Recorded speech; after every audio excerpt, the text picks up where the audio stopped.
আসসালামু আলাইকুম। আমি আজকে অনেক দিন পর চলে আসলাম আপনাদের সাথে ভিডিও শেয়ার করার জন্য। আর নিয়ে আসলাম গরুর গোশের ঝুরা আচার। দেখুন কিভাবে তৈরি করলাম। পুরো ভিডিওটা না টেনে অবশ্যই দেখবেন। এই যে দেখুন আমি গোশ নিয়েছি। অবশ্যই সবার ফ্রিজে কোরবানির গোশ আছে, অবশ্যই চাইলে আপনারা এরকম করে তৈরি করতে পারেন।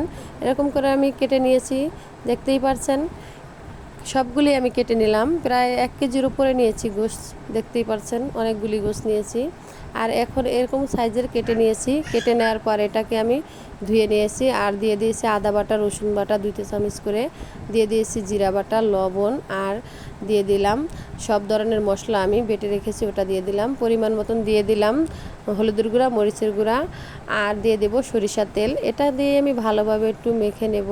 এই দেখতেই পাচ্ছেন মাখানো হয়ে গিয়েছে, মশলাটা যাতে ভালোভাবে ভিজে তার জন্য। এই দেখতেই পাচ্ছেন এখন নিয়ে নিয়েছি একটি কুকার। প্রেশার কুকারের ভিতরে আমি দিয়ে দিয়েছি আর হাতটা ধুয়ে অল্প পরিমাণে কিছু পানি দিয়ে দিলাম।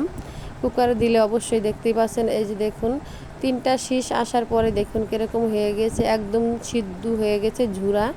ঝুরা বানাবো আমি আজকে, ঝুরা আচার গরুর গোশের। দেখতেই পাচ্ছেন কীরকম হয়েছে। সবগুলি আমি ছাড়িয়ে নিয়েছি একদম হাতের সাহায্যে। এরকম করে ঝটপট তৈরি করে ফেলুন একটি আচার। দেখতেই পাচ্ছেন চলে আসলাম রান্নাঘরে, দিয়ে দিলাম কড়াইতে অল্প পরিমাণ প্রথম তেল দিয়েছি শুকনো মরিচ, কয়েকটা দারচিনি, তেজপাতা কেটে দিয়েছি, দিয়ে দিলাম ঝুরা গোশের। এখন আমি দিয়ে দেব পাঁচফোড়ন ফাঁকি করে রেখেছি আমি ভেজে, এটাকে দিয়ে দিলাম। দিয়ে দেওয়ার পরে ভালোভাবে আমি এখন একটু নেড়ে ভেজে নেব। ভেজে নেওয়ার পরে আমি পরিমাণ মতন তেলটা আবার দিয়ে দিলাম। অবশ্যই প্রথমে একটু ভালোভাবে ভেজে নিতে হবে গোশটা। আর দিয়ে দিলাম কয়েক কোয়া রসুন আমি ছুলে রেখেছি, এটা দিয়ে দিলাম। দেখতেই পাচ্ছেন নিচের পাটটা কত সুন্দর ভেজে একদম মুচমুচে হয়ে গিয়েছে। আর এরকম ঝটপটে একটি আচারের রেসিপি তৈরি করে ফেলুন, আপনারা সব সময় খেতে পারবেন।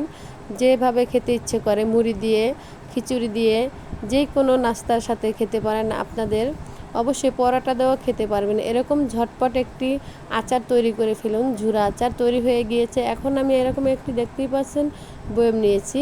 এটা একটি কাচের বয়ম কিংবা জার বলেন।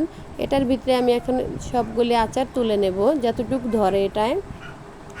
দেখতেই পাচ্ছেন যতটা ভালো হয়েছে, খেতে তো আরও বেশি দারুণ মজা হয়েছে।